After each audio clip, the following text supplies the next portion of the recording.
Ngapunten Pak, badhe matur gedhe utang beliau badhe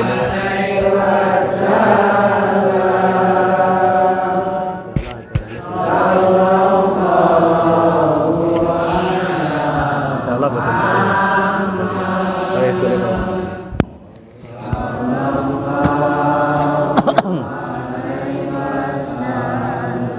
Ya Nabi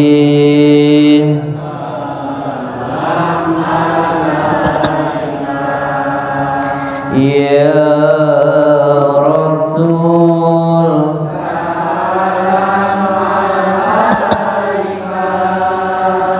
Ya Habib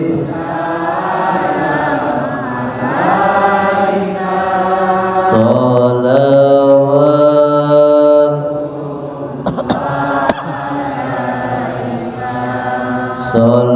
Sallallahu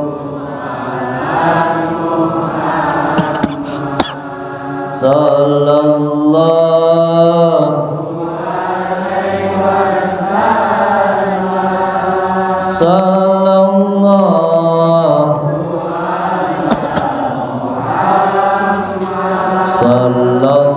Sallallahu Anta samsun anta badrun anta nurun faqanuri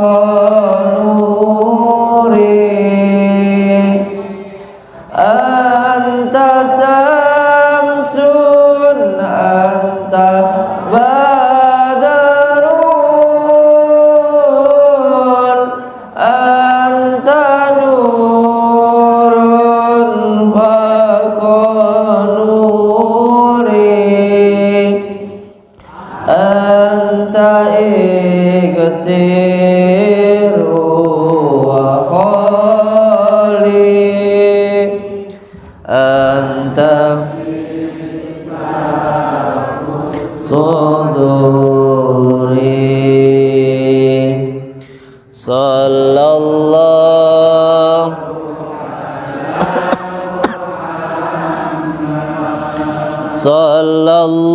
sallallahu alaihi sallallahu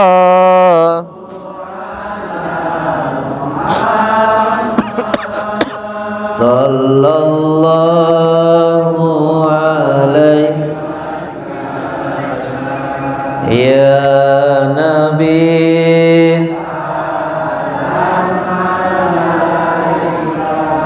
Ya Rasul,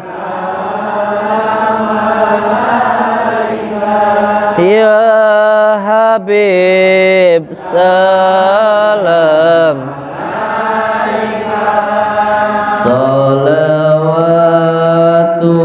salawatullah sallallahu ala Muhammad sallallahu alaihi sallallahu ala Muhammad sallallahu alaihi wasallam sallallahu ala Muhammad sallallahu alaihi wasallam sallallahu ala panggilin opa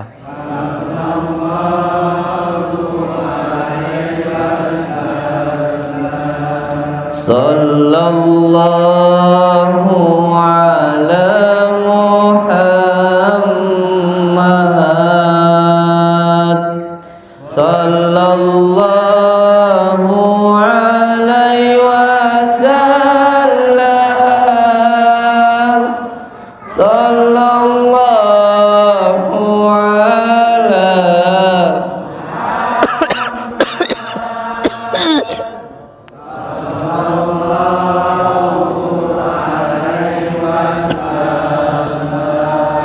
anta samsun anta badrun anta nurun anta samsun anta badrun anta nurun anta igsiru wa khal anta misbahu suduri sallallahu ala Muhammad sallallahu alaihi wasallam sallallahu ala Muhammad sallallahu alaihi wasallam sallallahu ala Muhammad sallallahu ala Muhammad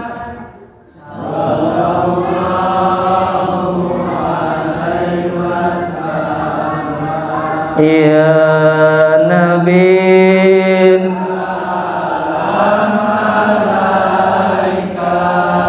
ya Rasul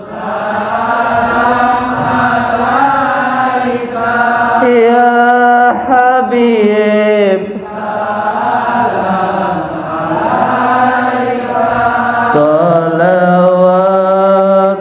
salawatullah sallallahu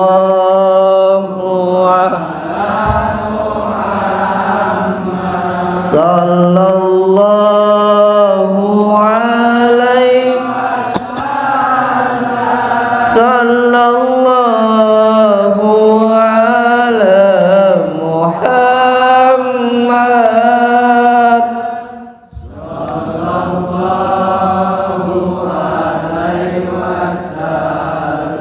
Anta samsun anta badrun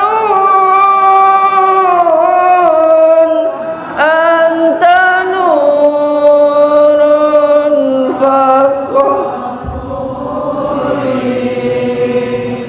anta samsun anta badrun anta nurun faqanuri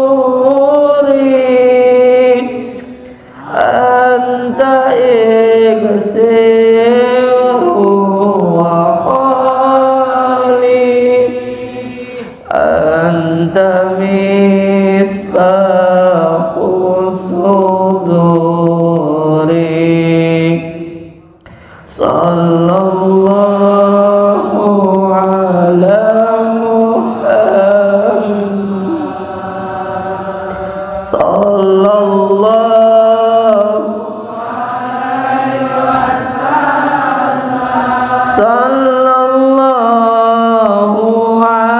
ala sallallahu alaihi sallallahu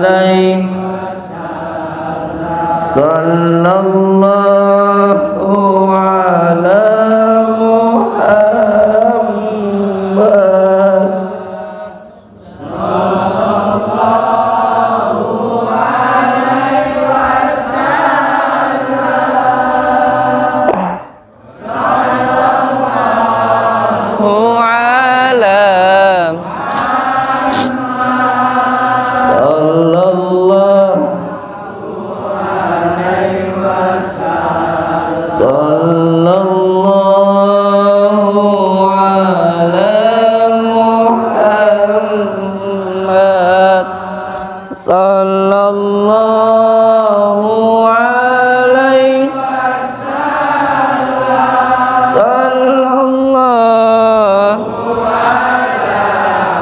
Muhammad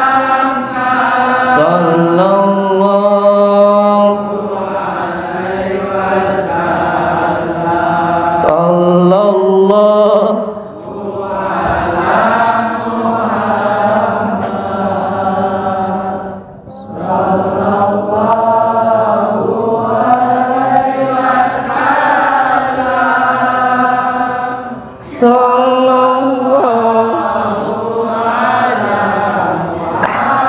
alaihi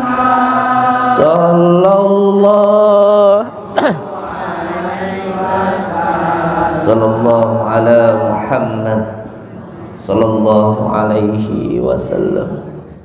Assalamualaikum warahmatullahi taala wabarakatuh. Bismillah, alhamdulillah, wa syukurillah wa nikmatillah, wa la hawla wa la quwata illa billah, amma ba'd. Alhamdulillahi rabbil alamin. Di sore hari yang berbahagia ini kita semuanya bisa bersilaturahmi, bertatap muka. Semoga kita bisa doa bidoa, saling mendoakan dan menjadi saudara seduluran selawat-selawat sing walase Gusti Allah. Alhamdulillah tawisa kabehane puji iku lillahi kagungane Gusti Allah fil alamina kang mengerani wong alam kabeh. Segala puji bagi Allah yang masih memberikan kita berjuta-juta kenikmatan. Seandainya seluruh lautan dan seluruh daun itu dijadikan sebagai bukunya dan lautan itu dijadikan sebagai penanya untuk menuliskan nikmat-nikmat Allah, niku mboten mungkin cukup karena terlalu banyak nikmat-nikmat Allah yang diberikan kepada kita. Nikmat ngomong, nikmat nafas, nikmat deleng ningali, nikmat melihat, nikmat mendengar, nikmat berjalan, nikmat berdiri, nikmat bergerak. kuatah nikmat-nikmat Gusti Allah yang diberikan kepada kita. Seandainya kita suruh menulis satu nikmat aja, sehari aja, nggak perlu setahun, nggak perlu umur saya sudah 30 tahun, nggak usah suruh menulis selama 30 tahun tuh nikmat melihat apa aja saya. Melihat burung, melihat orang, melihat lautan. 1 jam aja saya suruh menulis nikmat Allah apa saja yang sudah saya lihat. Begitu banyak nikmat yang sudah saya lihat, itu aja saya nggak mampu kok. Suruh menghitung satu nafas 1 hari aja, 1 hari tadi nafas saya itu berapa kali saya gunakan untuk apa saja, itu saya nggak mampu kok. Detak jantung saya sehari itu berapa kali, detak jantungnya saya gunakan untuk apa ketika darah mengalir, itu saya nggak mampu. Dari kenikmatan otak yang mampu berpikir waras itu saya nggak mampu kok. Sedangkan banyak saudara kita yang mengalami gangguan di kepalanya. Enek wong edian, ngarani sholawatan jareke nyanyian, pengen tak keprok cangkeme. Encen utek setan kok. Sholawatan disamakan sama nyanyian. Sama cedek tak keprok cangkeme. Dasar orang nggak punya iman. Sholawatan kok disamakan sama nyanyian. Itu kayak orang-orang kayak gitu itu sudah benar-benar nggak punya iman. Otaknya mbone ngendi? Di otak apa ora aku gak roh orang model kayak begitu itu. Kalau semuanya sampean punya ibu yang sudah berjuang mati-matian untuk melahirkan panjenengan. Terus panjenengan itu mendoakan ibumu mbok padane karo nyanyian. Ini tak gecek cangkeme, untung adoh. Tak cedek tak ajak bacaan kok, sumpah orang kayak begitu. Orang sholawatan katanya disamakan kayak nyanyian katanya. Orang sakit diajak nyanyian, matamu ya. Orang tidak diutek orang ngomong kayak begitu itu. Karena memang sudah nggak ada iman di dalam hatinya. Sholawatan kok disamakan sama nyanyian. Apalagi ini mengucapkan salam, mendoakan untuk baginda Rasulullah Shallallahu Alaihi Wasallam, yang beliau itu berjuang mati-matian untuk menyelamatkan diri kita, bahkan nggak memikirkan dirinya sendiri. Loh, ini orang bersalawat disamakan, katanya kamu itu nyanyi apa, katanya orang-orang diajak nyanyi apa, mending diajak nyanyi dangdutan katanya, koplowan. Orang kayak gini orang punya iman loh. Untung orangnya sudah pergi dari sini. Kalau belum tak gecek enggak, saya sumpah saya mati saya siap kok kalau untuk hal yang semacam ini. Benar-benar nggak habis pikir saya. Sudah orang nggak punya iman, ngemis makan, ngemis tempat tinggal, ngemis uang, keluar dari sini keluar sendiri karena nggak punya ilmu, nggak punya pendirian. Kok sampai di luar kok? Kalau saya yang dikatain nggak masalah, monggo. Mau ngatain saya double, saya settingan, ini monggo, nggak apa-apa, iya. Saya double, saya settingan. Saya goblok, saya hina, nggak apa-apa. Tapi jangan sampai menghina baginda Rasulullah gitu loh. Sholawat kok disamakan sama nyanyian, otaknya dek mana? Memang orang nggak punya iman. Dikasih makan dek sini malah makan babi. Dikasih tempat tinggal dek sini nggak mau sholat. Orang utak-utak kayak setan. Astagfirullahaladzim. Astagfirullahaladzim. Allahumma sholli ala Muhammad. Allahumma sholli ala Sayyidina Muhammad. Mohon maaf, saya agak kebablasan mikirin orang-orang yang tidak punya iman ini loh. Kok kebangetannya begitu.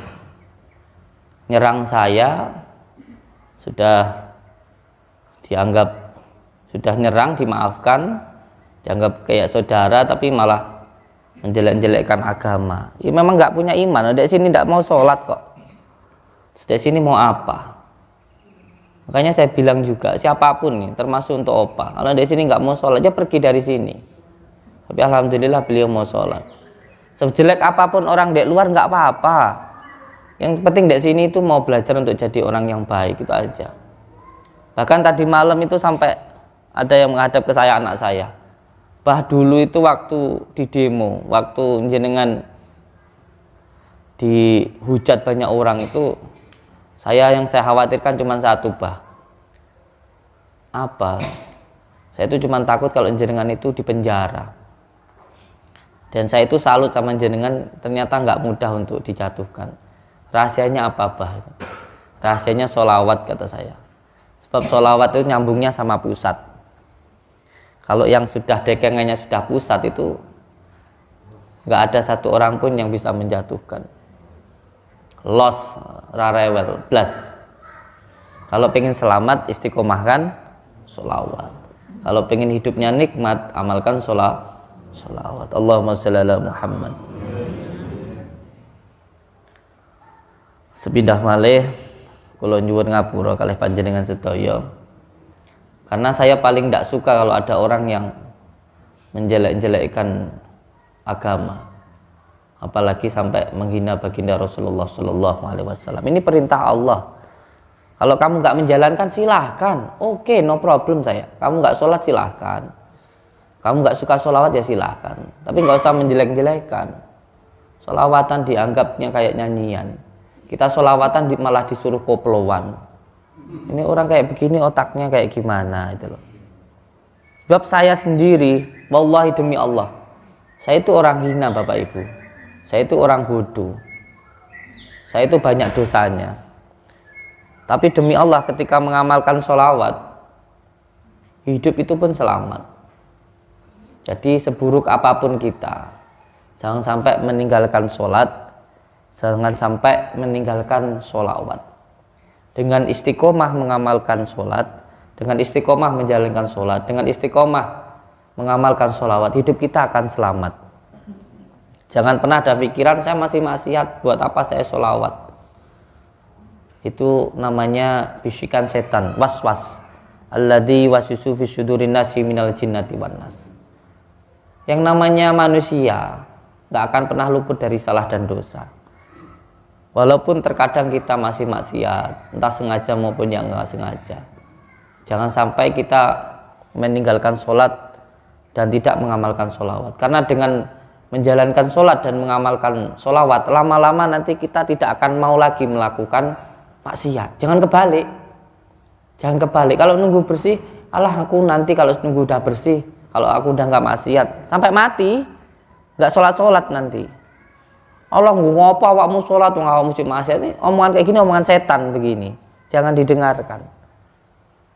Pokoknya terus istiqomah sholat, terus istiqomah sholawat sampai pada akhirnya kita tidak mau lagi melakukan maksiat. Allahumma sholli ala Muhammad. Oke, mohon maaf saya agak terbawa kepancing emosi kalau masalah semacam ini. Karena sudah kebangetan ya. Kalau saya yang dihina dari dulu saya diam ya.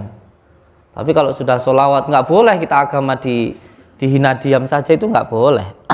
Kalau saya yang dihina, no problem saya. Gus Samsudin settingan, saya settingan saya. Gus Samsudin kebanyakan dosa, iya. Kalau saya memang iya kebanyakan dosa. Gus Samsudin nggak bisa apa-apa, ya memang saya nggak bisa apa-apa. Tapi kalau Gus Samsudin bilang itu nyanyian mending kopulan rene tak kepruk cangkemmu.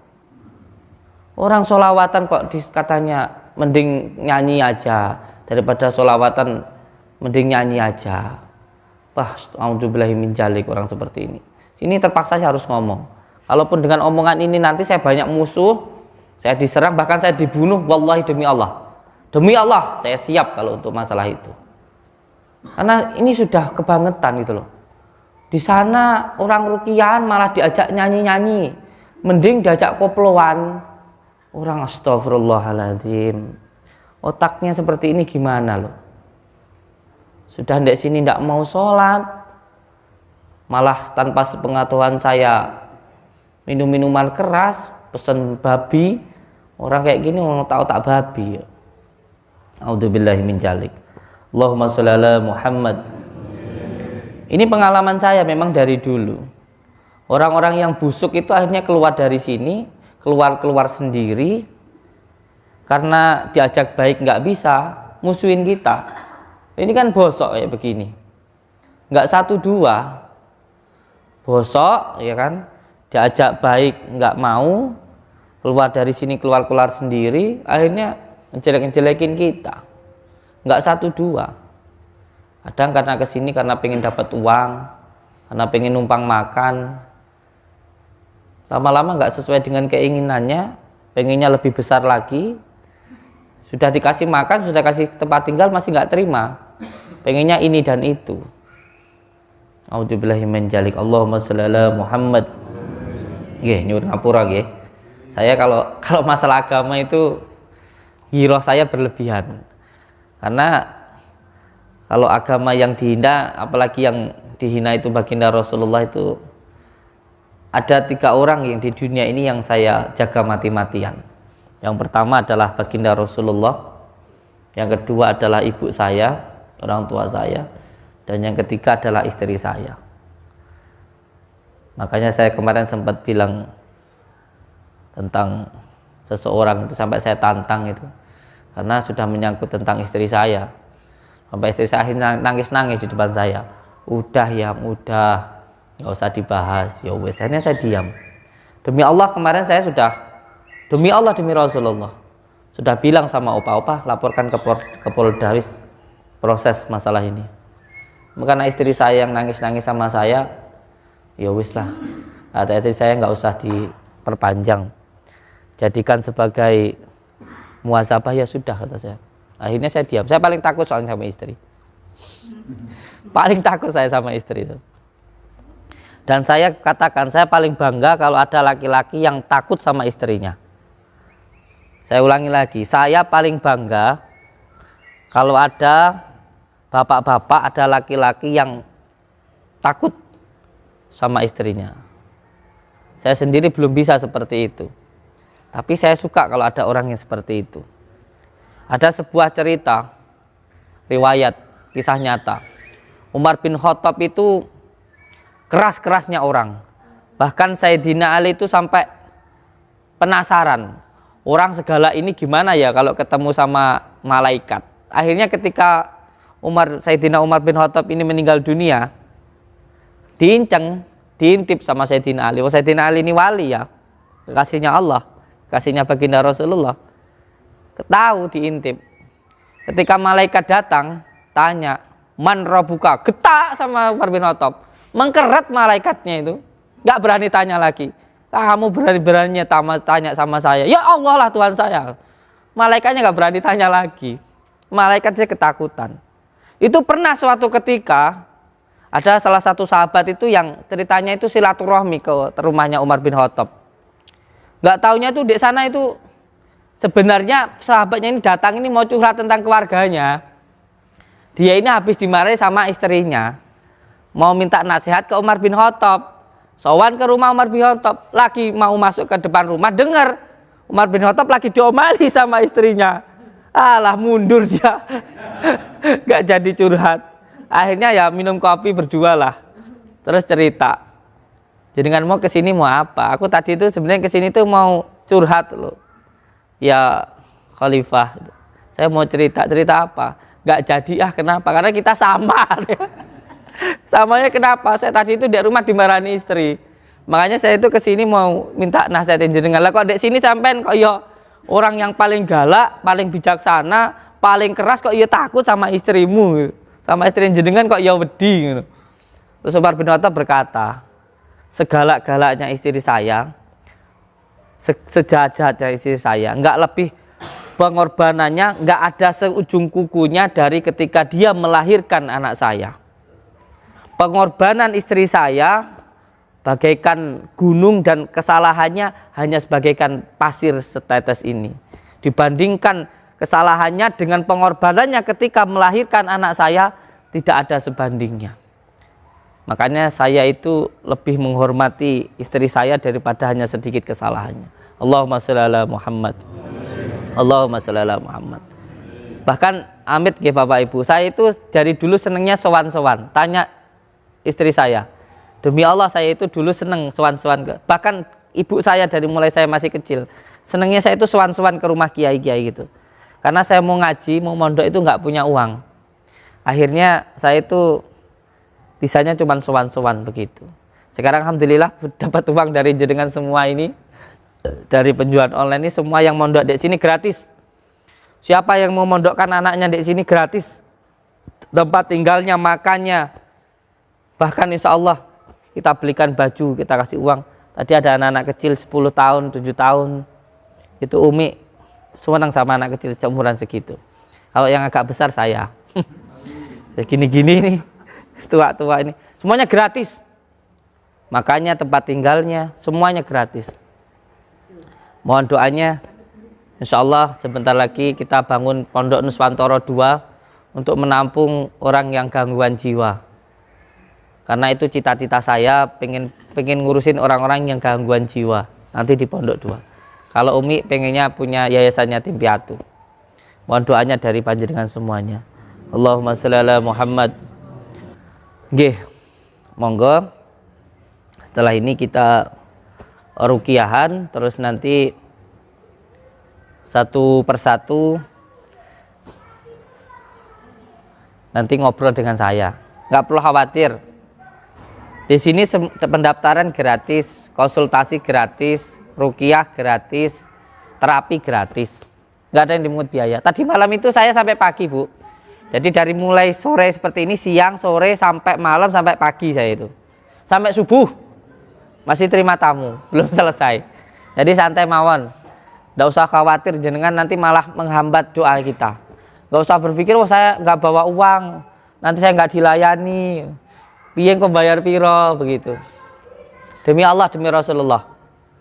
Saya memang butuh uang, Bapak Ibu. Saya memang butuh uang. Saya memang butuh makan. Saya memang butuh tidur. Tapi hidup saya bukan untuk makan. Tapi makan untuk hidup. Saya memang butuh tidur. Tapi hidup saya bukan untuk tidur. Tidur yang butuh hidup. Saya memang butuh harta.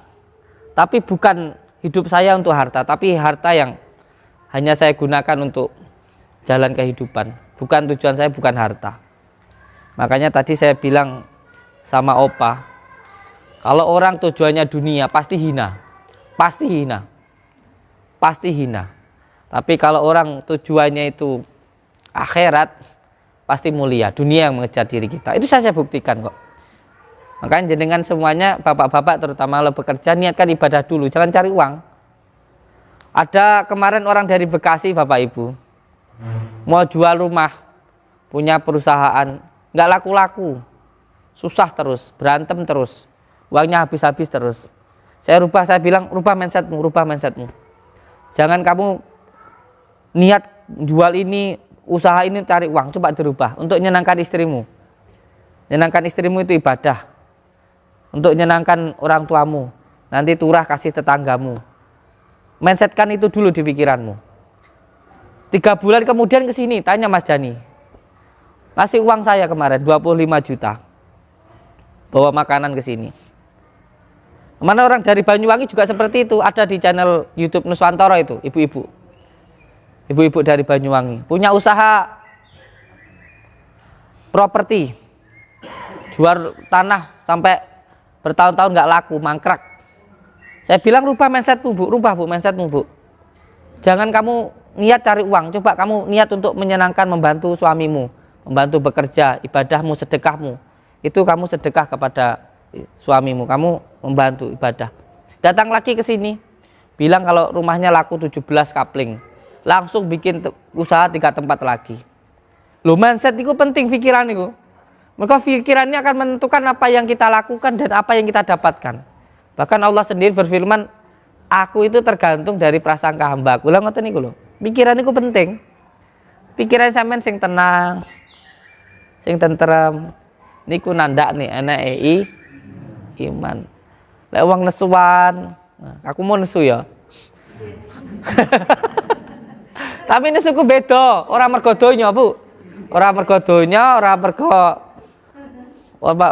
wanita, ora mergo pangkat, ora mergo derajat, ora mergo ketenaran. Aku nesu mergo agama. Saya marah karena baginda Rasulullah dihina itu. Beda marahnya. Wong nesu oleh ora tau, oh oleh. Sing penting asline gak duwe pikiran elek, gak duwe tindakan elek, gak metu cangkem elek ngono ae. Lah ya. Allahumma sholli ala Muhammad. Tapi lek ngadepi wong-wong sing kok setan ya perlu disetan-setanke. Allahumma sholli ala Muhammad. Nggih, nyuwun ngapura, saya agak kebablasan kalau bahas masalah ini. Karena tadi padahal saya baru ngasih tahu apa-apa, orang menghina itu tujuannya wong alok itu artinya pengen melok mungan. Minta ditanggepi, nggak usah dilayani. Lah kok saya sendiri yang ngomong ya. Saya beda. Bukan saya membela diri saya, bukan membela tentang pekerjaan saya membahas tentang orang yang menghina baginda Rasulullah SAW. Saya ulangi terakhir kali. Kalau saya yang dihina nggak apa-apa, monggo. Saya dikatakan penipu, saya pernah marah dikatakan penipu, enggak. Pernah saya itu dikatakan settingan, itu saya marah. Preman kesini bawa keris petir kemarin itu, saya marah toh. Enggak, orangnya sakit tak tolongin kok. Tak suruh gotong, tak kasih minum, tak kasih makan kok. Itu kalau pribadi saya. Tapi kalau yang dihina sudah baginda Rasulullah, ya janganlah kebangetan. Wong ada dukun kesini, dukunnya ngaku dari mana kayak gitu, kok yang disalahin saya? Otaknya ndek mana?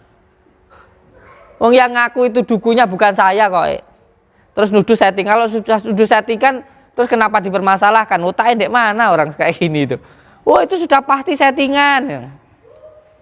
Lah kok sudah nuduh settingan? Lah kok masih dipermasalahkan? Ini otaknya ndek mana kayak gini? Allahumma shalli ala Muhammad.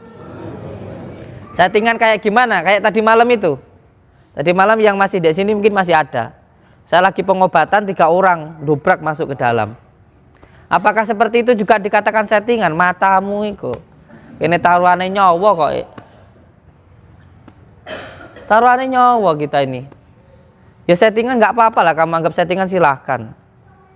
Silahkan, nggak apa-apa. Coba yang tahu kejadian tadi malam, masuk ke kamera nggak? Enggak. Kalau saya settingan, saya masukkan kamera. Lagi pengobatan di dalam, di sini banyak orang. 3 orang masuk, langsung dobrak ke sana, mabuk orangnya. Yang tadi malam masih di sini bisa cerita sama teman-temannya. Siapa yang tadi malam masih di sini?